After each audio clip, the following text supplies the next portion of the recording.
Qu'ils arrêtent de manipuler le peuple.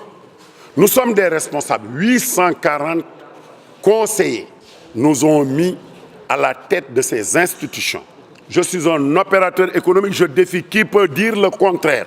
Serigne Mboup, vous le savez, vous connaissez Babacar Mboup, qui est opérateur à Fatick, vous connaissez Mamadou Ndiadé, pharmacien à Matam, vous connaissez Mamadou Cissé, qui est opérateur économique, vous connaissez Maodo Sarr, vous connaissez mes amis de la Casamance, Pascal Eyamba et tous les présidents qui sont là. Comment on peut diriger des chambres depuis 1800 et quelques? Un petit groupe d'escrocs. C'est des escrocs. Et s'ils veulent, je parle. C'est des escrocs, il faut qu'ils arrêtent. Essayez de dire au président que c'est eux qui contrôlent les chambres de commerce. Tout le monde est derrière eux et ils veulent une chambre unique. Attends. Et on les nomme 30 par décret et qu'ils en font ce qu'ils veulent des chambres de commerce. Je dis, ça ne se passera pas au prix de notre vie même. J'ai beaucoup de moyens de défendre mon projet. Nous voulons, oui, une chambre si le gouvernement souhaite une réforme. Comme je l'ai demandé, parce que je suis le géniteur de cette réforme. J'ai dit au président, au Premier ministre, lors de la politique générale, qu'il faut enlever les chambres d'agriculture des chambres de commerce. Parce que, effectivement, dans l'espace UEMOA, il ne reste que le Sénégal avec une chambre de commerce d'industrie d'agriculture. Mais ce faisant, nous avons nos préoccupations. On enlève, mais on ne fait pas quand même comme on voulait nous vendre, comme on le dit, à la puissance coloniale économique. Revenir 100 ans derrière ou 150 ans pour dire que nous, colons, représentants des colons de la CNES du CNP, nous voulons prendre toutes ces personnes, opérateurs économiques dans notre poche, faire une chambre avec des milliards qu'on va se partager, nous on dira non. C'est vrai qu'on est à mi-parcours, parce qu'on a terminé déjà le premier tour. Aujourd'hui, comme vous l'avez remarqué, c'est les quarts de finale pour les seniors. Alors, pour les cadets, nous allons directement en demi-finale. C'est ce qu'on avait prévu d'ailleurs. Hein. Le théâtre démarre demain. Je pense que nous rendons grâce à Dieu qui nous a permis quand même d'arriver à ce point-là. Aujourd'hui, nous avons presque fait plus de 70% des activités. Les forums qu'on avait dit qu'on allait faire, nous les avons déjà réalisés. Et pour la première fois, hein, qu'on puisse, au cours d'une phase nationale, faire 6 forums. Dans le passé, ça n'a jamais dépassé 3. Mais aujourd'hui, on est à 6 forums.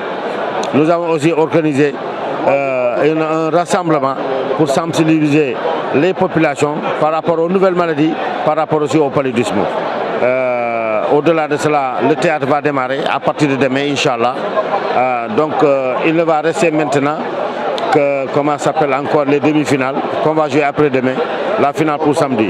Il y a seulement 2 activités qu'on n'a pas pu faire. C'est d'abord la lutte.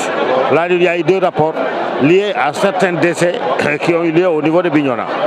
Donc aujourd'hui, techniquement, il va nous être impossible, difficile en tout cas, d'organiser la lutte. Donc, on voudrait s'en excuser au niveau de la population. Pour l'élection Miss aussi, c'est la même chose. C'est lié au cadre. Mais je pense que ce n'est que partie remise. En tout cas, aujourd'hui, j'ose dire que ces phases ont dépassé de loin ce qu'on avait fait à Kaolack et à Tamba. J'ai eu à dire que lorsqu'on était à Tamba, il y a 3 ans de cela, les gens avaient pensé que ça va être difficile de dépasser Tamba. Lorsqu'on est arrivé à Kaolack l'année dernière, ils ont dit que Kaolack avait élevé la barre très haute. Aujourd'hui encore, à Ziguinchor, je pense que les objectifs ont été atteints. Vous avez vu que c'est seulement 2 matchs que nous sommes en train de faire, 2 quarts de finale.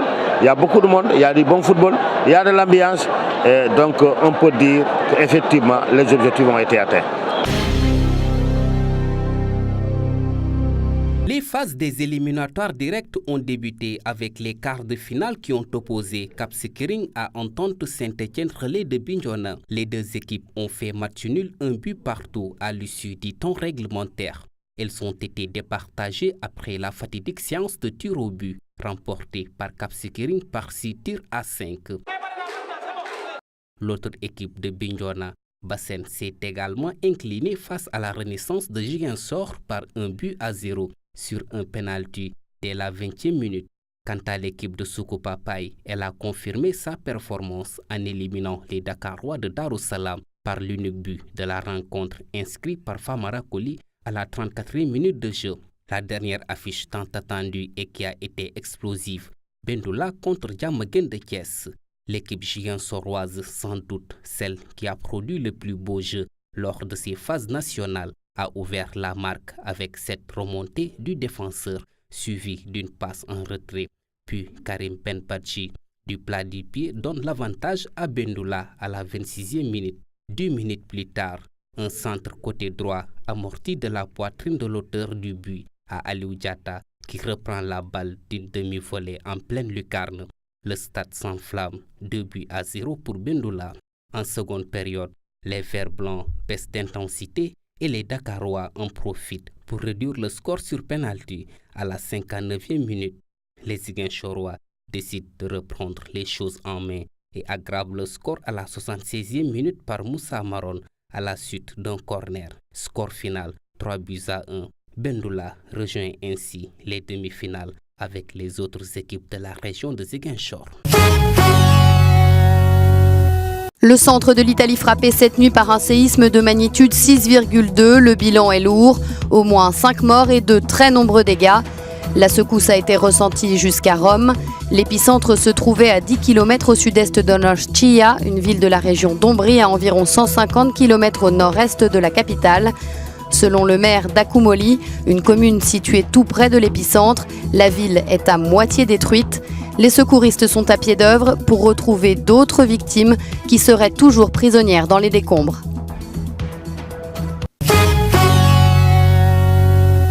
Le chef de Boko Haram, Aboubakar Shekau, aurait été grièvement blessé et 3 commandants tués dans un raid aérien ce mardi.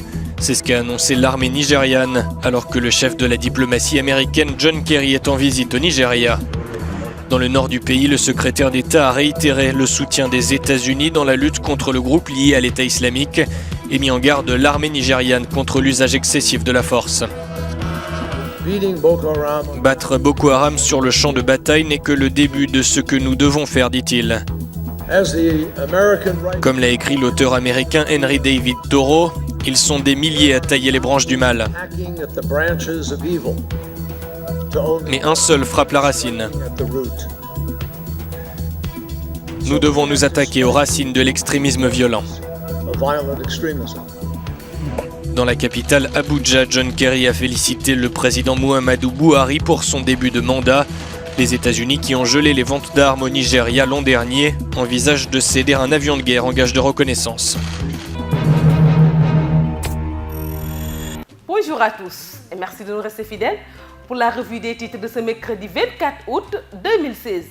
Pour Sud Quotidien qui titre à sa une « Organisation de foires tout azimut dans les quartiers de Dakar, les maires se sucrent, les populations trinquent ». Élection membres au Conseil des collectivités territoriales, législatif de 2017, présidentielle 2019, Kaolack entre convoitise et choc de mastodonte. Mbao, manifestation des populations contre les ICS, pluie de lacrymogènes et une dizaine d'arrestations. Pétrole, session 100% de ConocoPhillips, Sénégal, BVA Woodside, l'Australien Phare conteste et la télévision nationale absente de la couverture du pèlerinage à Rome.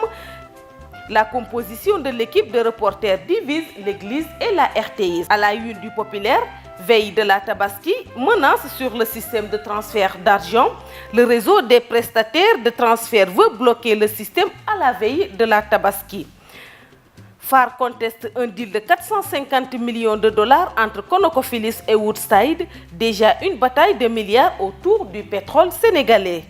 Scène de menace au village de Tchaouyando à Kaolack. Pour du Thierry Bassé, il casse le bras de sa femme. Constat du ministre de l'Énergie après l'incident du poste de Tchona à Thiès, les deux risques qui pèsent sur l'électricité. La vétusté des installations et le non-respect des servitudes pointés par Thierno Alassane Sall. Menace de grève du collectif des transporteurs, le ministère des Transports intraitable. Nébuleuse autour d'une cargaison, des munitions venant du Sénégal saisies au Mali.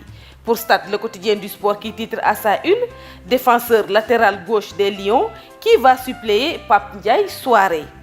Ligue 1, Stade de Mbour a un nouveau coach, Boukounta Sissé revient sur le banc. Navétane, phase nationale 2016, Cap Skirring et Renaissance en demi. Jeux olympiques 2016, délégation sénégalaise à Rio, retour à Dakar dans l'indifférence.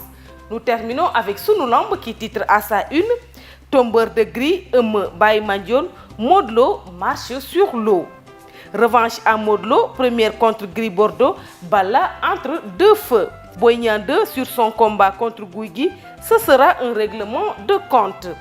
Ordinateur fixe ses ambitions, il est temps de conquérir Dakar. C'est tout pour la revue des titres parvenus à la rédaction du groupe Média du Sud. Merci de nous avoir suivis, chers internautes. Quant à moi, je vous donne rendez-vous demain. Au revoir.